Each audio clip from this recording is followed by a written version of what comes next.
Assalamualaikum warahmatullahi wabarakatuh. Alhamdulillah, salatu wassalamu ala rasulillah ma ba'du.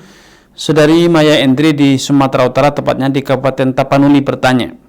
Di Kabupaten Tapanuli Selatan bertanya, apakah sah zakat fitri dan fidyah puasa Ramadan dibayar kepada nenek sendiri? Barakallahu fiikum wa thabakumullah kepada saudari Maya Endri. Semoga Allah SWT menambahkan taufik kepada Anda, keluarga, dan juga seluruh pemirsa dimanapun Anda berada. Kita semuanya tentu sebagai seorang muslim berkewajiban untuk membayar zakat fitri dan juga membayar fidyah bagi yang tidak mampu berpuasa karena mungkin sudah tua atau sakit menaun, ya, atau karena bisa jadi dia membayar fidyah karena misalnya dalam berhaji dia melanggar larangan berihram, atau kalau dalam puasa misalnya menggauli istri di siang Ramadan, bayar kafarat. Bolehkah semua itu dibayarkan kepada kerabat kita sendiri? Baik itu orang tua, kakek, nenek, ataupun anak keturunan, cucu, buyut, atau kepada saudara, paman, sepupu, dan yang sejenis. Maka ketahuilah bahwa fidyah, kafarat, zakat fitri itu hukumnya wajib. Sebagaimana menafkahi anak, menafkahi orang tua yang miskin yang tidak mampu, itu hukumnya juga wajib. Sehingga dua hal ini tidak boleh saling menggugurkan. Harus ditunaikan secara mandiri. Puasa Ramadan dulu, kalau itu kita berpuasa. Kalau kita punya hutang nadar, maka bernadar. Tidak boleh saling menggugurkan.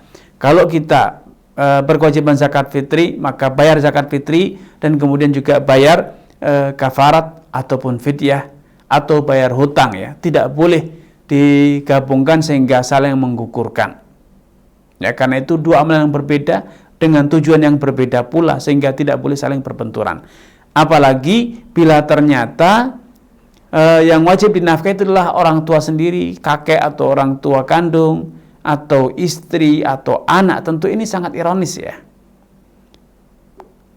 Membiarkan orang tua, membiarkan nenek, membiarkan anak, membiarkan istri dalam kondisi miskin sampai mereka masuk kategori yang berhak menerima zakat, berhak menerima kafarat atau fidyah.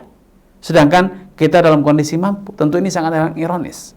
Karena itu para ulama mengatakan tidak sah, ya, membayar fidyah atau zakat kepada orang tua, baik orang tua dekat, yaitu orang tua kandung, ataupun orang tua jauh, yaitu kakek, nenek, buyut, dan seterusnya, ataupun kepada anak kandung, ataupun anak jauh, yaitu cucu, buyut, dan seterusnya. Adapun bayarnya kepada kerabat yang lain yang tidak wajib dinafkahi, paman, saudara sepupu, saudara, maka itu boleh karena kita tidak berkewajiban menafkahi mereka, walaupun dianjurkan tentunya. Ketika kita punya harta berlimpah, saudara kita tidak mampu atau miskin, kita tentu dianjurkan untuk menyantuni mereka, tapi itu bukan kewajiban. Itu bukan kewajiban. Sehingga secara tinjauan hukum boleh, ya, boleh menyalurkan zakat, fidyah atau kafar kepada orang-orang yang tidak wajib kita nafkahi, karena mereka hanya sebatas saudara atau paman atau sepupu. Beda halnya dengan nasab kita ke atas, orang tua kandung ataupun kakek nenek, ataupun nasab kita ke bawah, yaitu anak, cucu, buyut, dan seterusnya, ataupun istri yang wajib kita nafkahi. Wallahu ta'ala alam.